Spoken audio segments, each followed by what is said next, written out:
Hi guys, good morning and welcome back to my channel. তো নতুন দিন নতুন ব্লগ নিয়ে আমি আবারও শুরু করছি। তো আজকে দিনের বেলায় অন্য ব্লগ শেয়ার করতে পারতাম। আজকে আমার শাশুড়ি মা এসেছিল আমার বাপের বাড়িতে, কিন্তু অন্য ব্লগ আমি শেয়ার করিনি, কারণ তার থেকে যেটি শেয়ার করবো তার থেকেও সেটা বেশি ইম্পর্টেন্ট। কালকে আমি যে ব্লগটা শেয়ার করেছিলাম আমার ছেলে দুপুরের ডিনারের, তো বাবার ডিনারের রেসিপি যখন শেয়ার করেছিলাম আমি বলেছিলাম যে আমার ডাক্তার কি বলেছে সেই নিয়ে একটা ভিডিও দেব, যে বাবাকে কি খাওয়ানো উচিত আর কি খাওয়ানো উচিত না।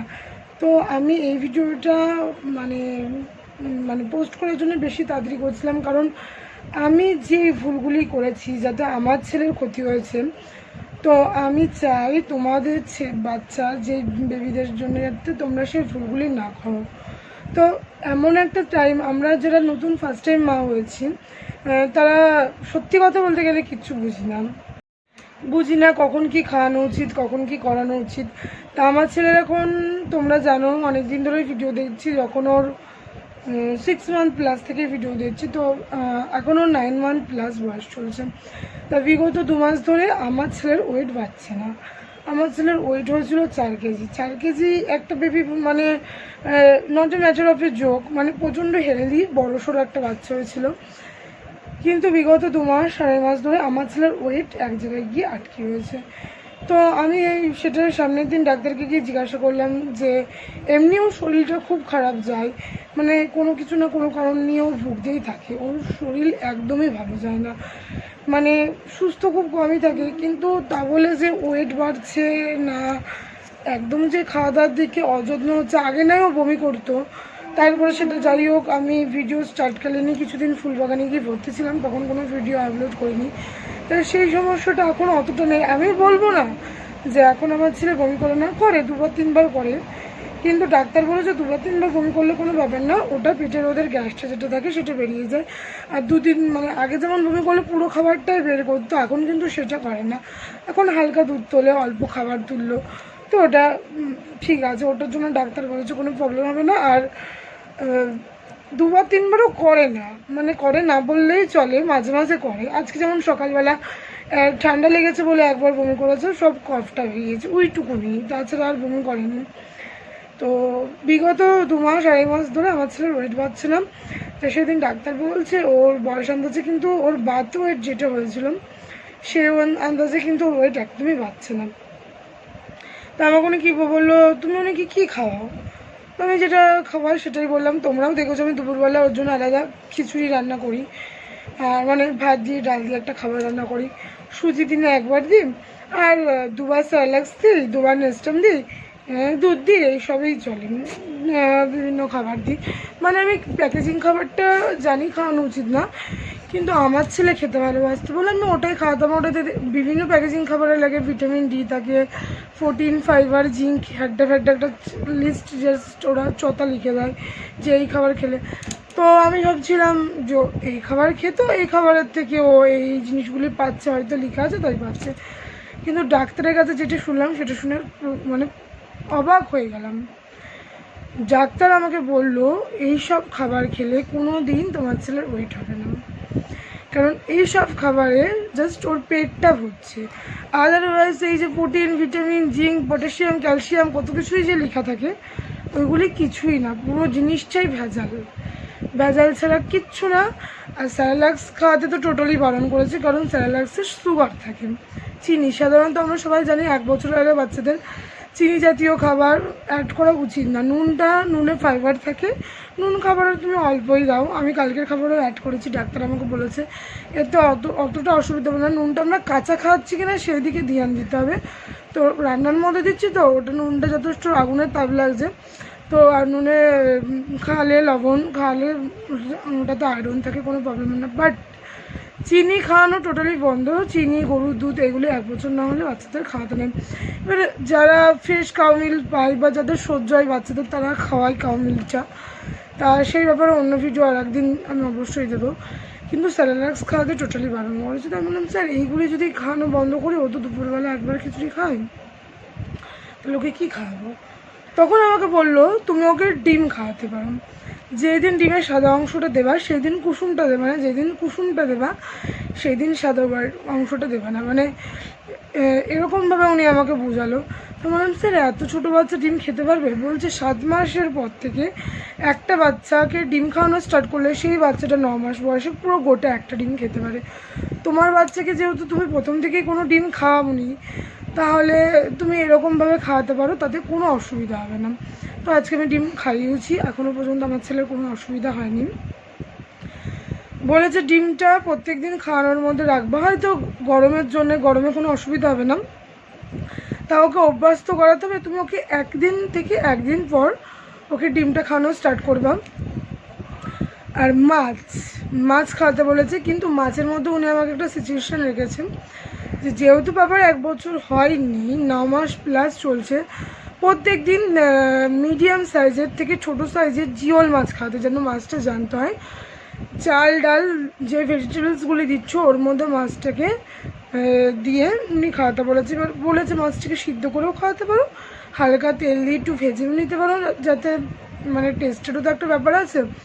বলেছিল তুমি ওকে যেমনভাবে খাওয়ানো অভ্যাস করবে ও সেমনভাবে খাওয়াবে, যদি সিদ্ধ খাও তো সিদ্ধ করাটাই খাবে, আর যদি মনে করো যে হালকা তেল দিয়ে ভেজে দেবা তো সেটাও খেতে পারে।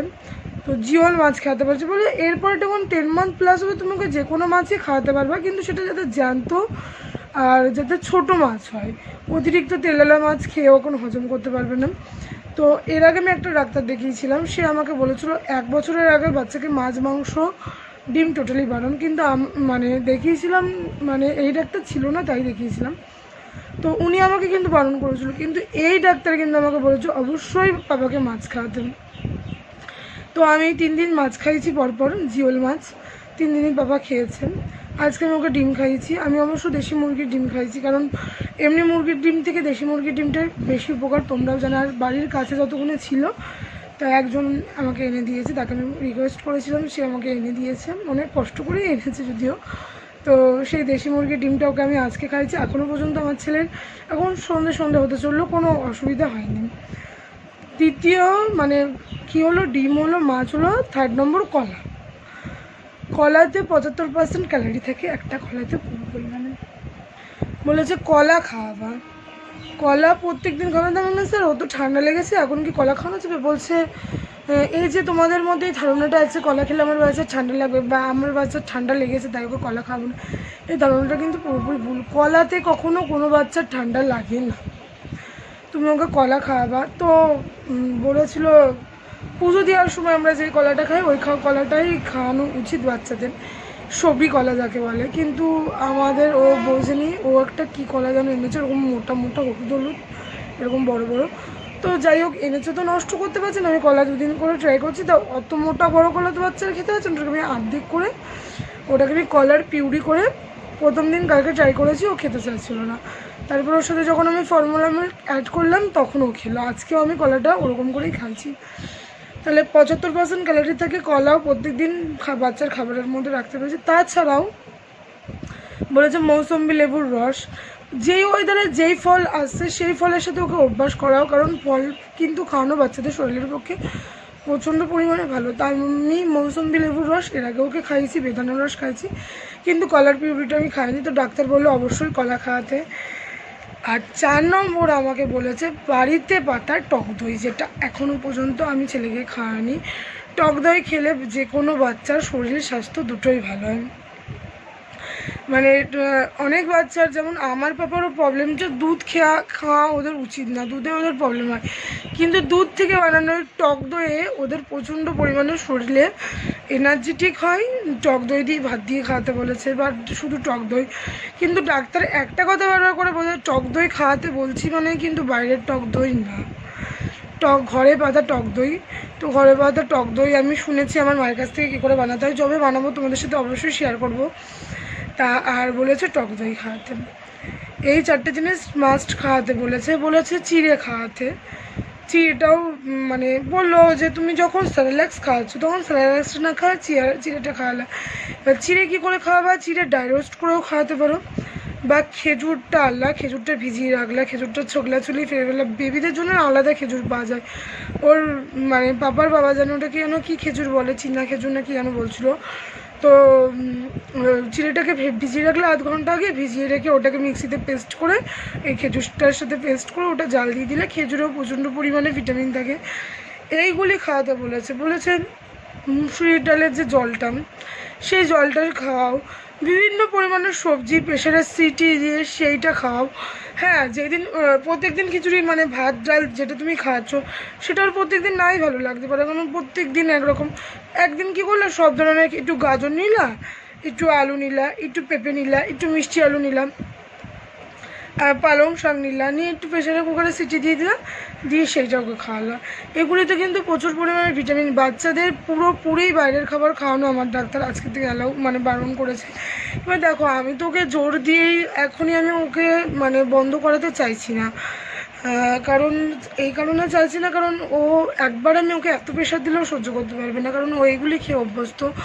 আর এই কেন বাচ্চা বাড়ির খাবার খেতে চায় না, আমি বলেছিলাম স্যার ও বাড়ির বানানো কোনো খাবার খেতে চায় না, বলছিল ও খেতে চাইবেও না, কারণ তুমি ওকে আগে থেকে প্যাকেজিং খাবারে এমন অভ্যাস করেছো যে ও ওই খাবারেই টেস্ট পেয়ে গেছে। তারপরে বলেছে যে চাল, শুধু চাল, কিন্তু আমি সেটা শুনিনি গোবিন্দভোগ চাল না এমনি চাল নেবো, সেটা আমি পরে ওনার সাথে ডাইরেক্ট হোয়াটসঅ্যাপে কন্ট্যাক্ট করবো। সেটাকে ভালোভাবে ধুয়ে সেটাকে গুঁড়ো করবা, সেই চালটাকে জলের মধ্যে মিক্সড করে একটু জাল দেবা, দিয়ে ওটার মধ্যে সামান্য পরিমাণে দুধ দিয়ে ওইটাও খেতে পারো। যে তুমি নেক্সট টাইম খাচ্ছ না ওটাকে চাল চাল ভেবে, ওটার মধ্যে কিন্তু আদেও কতটুকুনি চাল আছে তার কোনো ঠিক নেই, পুরোটাই ভেজাল। সুতরাং চালটাকেও তুমি ওইভাবে খাওয়াতে পারো। তো ওটার দিকে আমি এখনও অত ধ্যান দিচ্ছি না, কারণ ওকে আমি ভাত চালের জন্য ভাত ডাল প্রত্যেক দিনই খাওয়াচ্ছি, বিভিন্ন সবজি দিয়ে খাওয়াচ্ছি। তো মাছটা আমি স্টার্ট করেছি, ডিমটাও আমি স্টার্ট করেছি, কলাটাও আমি স্টার্ট করেছি, আর মৌসুমি লেবুর রস তুমি আগাগোড়াই খাওয়াচ্ছিলাম। তো এখন শুধু বাকি থাকলো চিড়েটা। আজকে আমি চিড়েটাও রাত্রিবেলা ওকে খাওয়াবো, তোমাদের সাথে শেয়ার করবো। বলেছে ওটস খাওয়াতেন, বলেছে এই স্যালাক্স আর নেস্টাম না খাই, তুমি ওটস খাওয়াও, চিড়ে খাওয়াও, মুড়ি খাওয়াও, এইসব খাবারের অভ্যস্ত করো। একটুখানি খিচুড়ি, ডালিয়ার খিচুড়ি খাওয়াও, বিভিন্ন ভেজিটেবলস দিয়ে রান্না করলা, তার মধ্যে সামান্য পরিমাণে ঘি অ্যাড করতে পারো, বাটার অ্যাড করতে পারো, তেল না অ্যাড করে, এগুলি ভালো। কিন্তু এখন এত গরম পড়েছে, ঘি আর বাটারটাও খুব গরম, তো আমি ঘি আর বাটারটা ইউজ করবো না। আমি নর্মালি তেল সেরকম ইউজ করিও না ওর খাবারে। ডাক্তার তো বলেছে ইউজ না করতে পারলে তেল খুবই ভালো, কিন্তু আমি করি ওর একটু টেস্টের জন্য অ্যাড করি। আর বলেছে তোমরা যে এই টেস্টটা বলো না, ও এতদিন ফর্মুলা মিল্ক খেয়েছে বা বেস্ট মিল্ক খেয়েছে, বাইরের কোনো খবরের সাথে ওর কোনো পরিচিতি নেই। তুমি ওকে যেমনভাবে খাওয়াবা ও তেমনভাবেই ঠিক খাবারটা নেবে। তো আমি চাই আমার বাচ্চাকে বড় করতে যে ভুল করেছি তোমরা কিন্তু অবশ্যই সেই ভুলটা করো না। আমি চাই আমি ভুল করেছি বলে আমি চাইবো তোমরা তোমাদের বেবির সাথে এই ভুলগুলি করো না।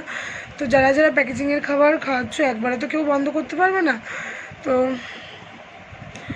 ফোন আসছে বারবার, যারা যারা প্যাকেজিংয়ের খাবার খাওয়াচ্ছ একবারে তো কেউ বন্ধ করতে পারবে না।